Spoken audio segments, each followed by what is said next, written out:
Vietnam বন্দর ব্যবহার করে পণ্য আনা নেয়া ৭০% পর্যন্ত কমিয়ে আনার পরিকল্পনা করছে এশিয়ার আরেক দেশ কম্বোডিয়া। সোমবার দেশটির উপপ্রধানমন্ত্রী সুন চানহল এই পরিকল্পনার বিষয়ে সাংবাদিকদের সাথে কথা বলেন।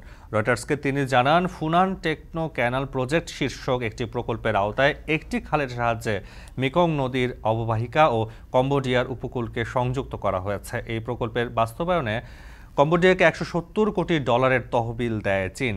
সুন দাবি করেন, এই প্রকল্পের বাস্তবায়ন কম্বোডিয়ার জন্য ঐতিহাসিক। খালটি ব্যবহার করে সব ধরনের পণ্যবাহী জাহাজ আসা যাওয়া করতে পারবে।